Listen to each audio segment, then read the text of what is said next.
Саламатсыздар, құрметті ұстаздар, құрметті әріптестер, құрметті көрермендер, бүгінгі кезекті отырысымызға қош келдіңіздер. Біздің кезекті UDE конференциямыздың қонағы, бүгінгі спикер, біздің құрметті Аделия апайымыз. Саламатсыз ба, Аделия апай? Сәлеметсіз бе? Сәлеметсіз бе? Бүгінгі апайымыздың тақырыбы қиын оқушылармен жұмыс жасау, working with struggling дейді. Бұл бүгінгі біздің семинарымыз ағылшын тілінде жүреді, қателеспесем. Солай ғой, Иә, дәл солай. Бірақ анда-санда кішкене орысша, қазақша комментарийларыңызды қосып қойсаңыз болады. Өйткені бізде аудитория енді аралас тілде болуы мүмкін. Микрофон сізде. Аделия апай, өзіңізді таныстырып, қысқа нұсқа тақырыбымызға бастай берсеңіз болады. Рахмет. So hi everyone, my name is Adeliya and I'm an English language teacher at Pavlodarville. So my topic is working with struggling students, right? So the reason why I have chosen the given topic is quite simple. So I'm personally and permanently struggling with these slow learners that we have in each class. All right.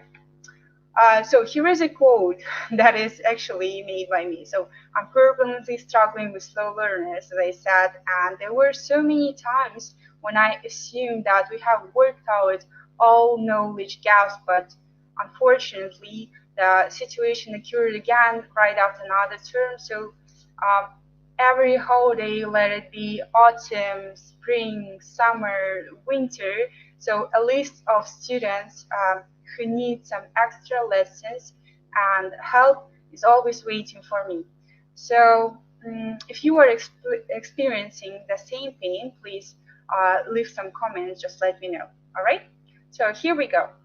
I have spent hours searching the internet in order to find a magic pill to the given issue. And actually, it's fair to say that I haven't found one, but I hope there is still something that we can try. There is an interesting research that was held by Nicole Code and Linda Isbell. They are the researchers from the University of Massachusetts. So a group of students were tested on the fourth week of a course. They were tested on the part of their course material. So it means that it was their first quiz, right? And after that, researchers could find and determine some students who got less than 75%, and it meant that they need some extra support. So the students were added to email contact group, and they were sent a personalized message from the teacher. The teacher expressed their concern about their kind of failure, if it's fair to say, and also shared some possibly some useful materials that could possibly help them through the practice, right? And after that, it was shown that contacting students with learning needs and difficulties via personalized messages led to improved performance in their following exams. Okay, so to cut a long story short, it means that the key tool here is communication and contact. But I'm super duper sure that all of us as teachers are extremely attentive and caring. So I know that all of us communicate a lot with our students. Just the difference is that the way we communicate might be different. So maybe some of you are conducting, I don't know, like weekly drinking tea sessions. Maybe some of you are regularly calling just for a short talk with your students. Some other teachers, they are playing games, they are conducting quizzes, surveys, and all of them are good. So if you are doing something of it or something similar to it, you are in the right track, right? Okay. So according to what I have discovered, there are some obvious steps that must be taken. So first of all, of course, we have to spot academically struggling learners very early. So it goes without saying that uh, time plays a vital role here, and it's also important to avoid cognitive bias. So if you know this term, please leave a comment. I'm really interested, so I'm really curious about it. So cognitive biases occurs when we um, rate our students according to not based on their real knowledge, like on our certain class, but sometimes it happens when we have some active students at school who participate in different Olympiads, competitions, and so on, and we think that they are um, really good users of good. I mean, they're really good at our subjects. This thing, right? And it also may happen vice versa when the student tends to be or seems to be not that strong and maybe just one of the weak learners. I mean, might also assume that he's not doing well in our class. So it's really important uh, to spot them fairly, to mark them maybe, and also good if you use some different types of exams, assessment, and so on. All right. The next thing is to alert students to their needs for help. So they have to know that they need help, and they have to know that they can rely on the tutor. They can ask questions if they have, and they can ask for help if they need, um, um, or if they have some difficulties. Right? It's really important. And of course, the last thing is the key. And the key here, I would say, is the combination of two things I'm going to talk right now. So these things are power of yet, and another is cognitive diaries, right? So the concept power of yet is originally taken from American psychologist Carol Dweck's book, which is called Mindset. So the main idea of that book is that the ability to learn is not fixed and it can change with one's effort. So consequently, the failure is not permanent conditional. So it's important to make our students to understand that if they fail today, it doesn't mean that they will fail tomorrow. All right. So what we can do with it? So why is it called power of yet? So the next time your student comes and complains, saying something like "I cannot do it," just simply add yet. And as a result, we have something like I cannot do it yet, which means that you may be able to do it in the future if you make some efforts, if you work hard, and so on, right? So by this, we move from the fixed mindset when the student is only focuses on their failure, on their marks, and so on. We move from this mindset to the growth mindset when they focus on their uh, further development, on the ways to succeed, to improve their knowledge. All right, so this is just a good thing. Okay. Um, as I said, we communicate a lot with students, but we do not always have time to pay attention to each of them, right? Especially if you have like more than 7 or 5 classes in a row. So here is another thing that I practice with my students, and it's called metacognitive diaries. So we all know what diary means, but this one is a bit different. So in order to understand it, we first have to learn what metacognition cognition means. So it refers to higher order thinking, which involves active control over the cognitive processes engaged in learning. So it's kind of a bit difficult to understand that one should just simply defined as thinking about thinking. So it's used by a student in order to plan, in order to monitor and assess their understanding, their performance. So they typically reflect on what they have learned, how they are doing right now, what can they do, like to succeed or to improve their knowledge, right? And there are some typical questions to answer in metacognitive diaries. So they are divided into three groups, like before, during, and after the task. So you can, it doesn't mean that you necessarily have to answer all these 9 questions every day and for each task.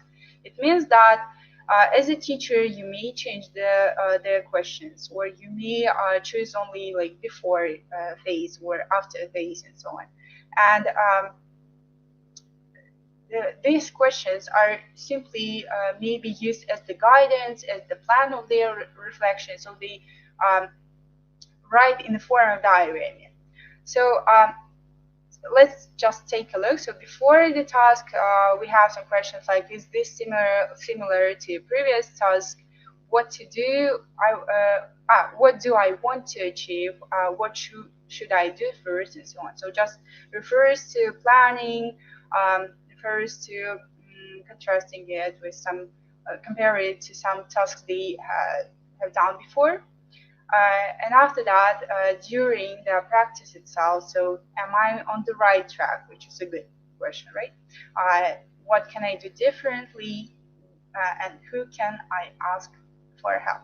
You can add your questions, so it just depends on the type and form of task you have, and also depends on your subject and content, of course, so you may check, well, you may change it. And after that, there are some questions like, what worked well, and what could I have done better, and can I apply this to other situations? So my students actually have their individual metacognitive diaries, but I also had one common one in order to show it to you. So it looks like a notebook, and there are some notes from my students. For example, they wrote, just the first time they tried it, so they wrote something about their abilities in general, what they can do well, what they cannot do, what they have to do to improve it, and so on. There were also some students from the 7th grade who, and their notes are not that long, they're quite short, but still. Also, I tried something like, I wish my teacher knew. So I just wanted to get a feedback from them, and they wrote some important things I had to do from them. Yeah, I can show it here too. There are just some examples of it. So these are written by the students of 9th grade. So this one is from the 9th grade, and another is from the 7th grade. So they wrote, reflected on their speaking, how it went, like what was wrong, what was good, what can they do, like their following practice and so on. And the 7th graders, they played a game, and also, yeah, so they analyze how it went, what was difficult for them, and how to improve. So in the middle of it, we tried something else. So it's just totally different from just reflecting the diary. So it's called kind of a line. Yeah, it's called just a line. They are really simple. So students are supposed to draw a line, a line, but they are given 2 minutes. So they do it really carefully and slowly. And during all these 2 minutes, they have to think about the line. So just the only thing they have to think about is the line. If they are disturbed by some other faults or some other people or anything else, they just put a tick on it. So we check their concentration, I would say.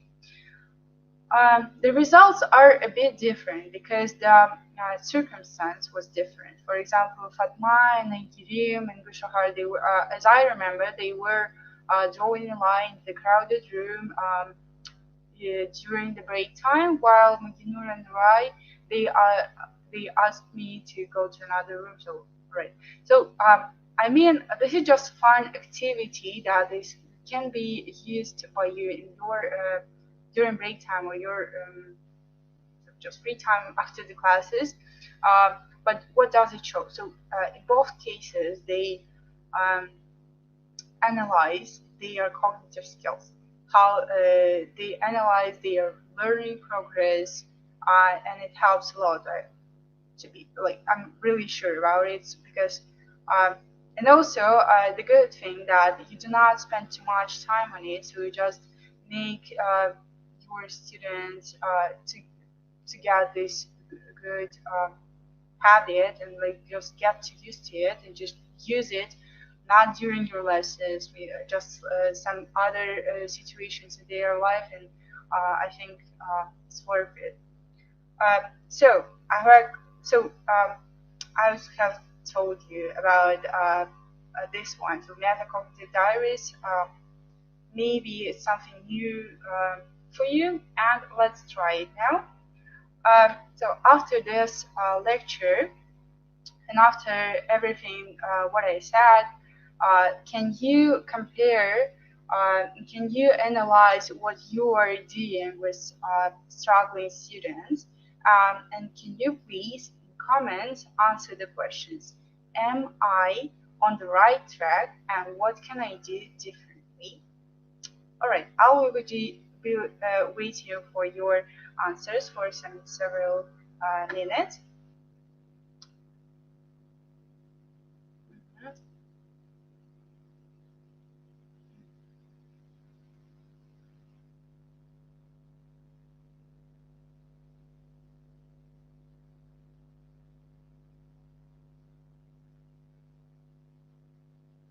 All right, I think we will get some comments later. So it's all for now. I think it was useful. I hope so. All right, thank you for this opportunity. It was really my pleasure to take part in such a conference for the first time, actually. I missed the question. All right, so the question was, am I on the right track? So I was talking about the ways to work with struggling students. There were some examples like metacognitive diaries and communicating through power of yet. And so what do you think of your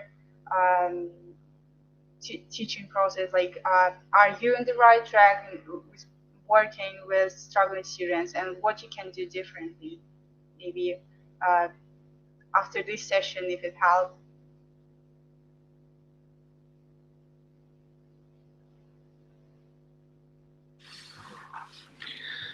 Аделия апай, біздің әзірге коммент жазып жатқан ешкім жоқ. Сіз тамамдадыңыз ғой, иә? Yes. Жақсы, рахмет. Нұрлан ағайымыз айтады, I'm not working with struggling teachers. То есть, ондай да болады екен. Yeah. I feel your pain. I always ask myself the same question. Бірақ мен ойлаймын, ол сұрақты мұғалімдер өмір бойы қою керек, потому что бір проблеманы шешілсе, екінші проблема шығады. Мұғалімнің өмірі сондайда challenging болады. Мысалы, мен былай ойлайтын, тәрбиеші болған кезімде оқушылар жоғары сыныптармен жұмыс жасайтын. Үш жылдан кейін, 4-ші жыл тағы да бір жоғары сынып келді. Мен ойладым, мен уже мастермін. Я уже понимаю, да, жаңағы жоғары сыныптардың оқушылары, я уже мастер. Мен олардың тілін білем, все, у меня будет идеально все.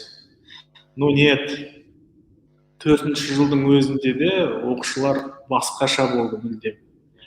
То есть мен сол кезде түсіндім, менің ешқашан бір жылым, 2-ші жылмен бір оқушым, 2-ші оқушымен ешқашан бірдей болмайды. Жыл сайын келетін жаңа оқушылар әртүрлі проблемалармен, әртүрлі қиындықтармен сондай болып келеді.